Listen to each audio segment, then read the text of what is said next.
So what started our journey in nation building for Wiradjuri, which is my home nation, is going to the Native Nations Institute, University of Arizona in 2013 for their January in Tucson program.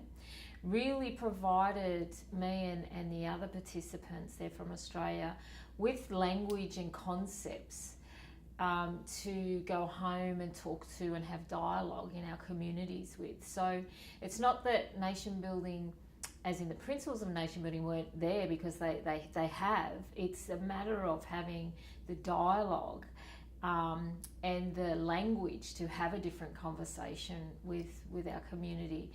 That was really powerful in a sense. And so since then, having community gatherings and having people come together, and particularly our elders with young people, to have a discussion about, well, are we really happy with Wiradjuri Nation as it is? But what are our aspirations for Wiradjuri into the future? Because they're conversations we don't usually have in this contemporary environment. So having the concepts of nation building, then being able to describe it, but then also contextualize it into our environment, into our nation, and thinking about our culture and identity and the importance of our language in this process was somewhere that we identified to start.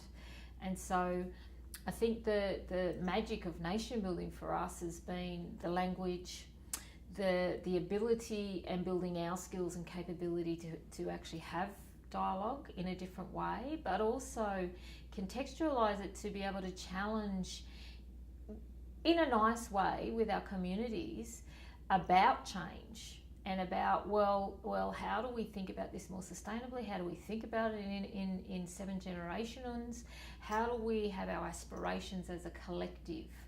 Because the system at home and the colonisation has created the individualism and a more of a community versus community model, rather than what is the best for the nation, and how do we build an economic base or wealth, which is not just money wealth, but culture and relationship wealth together.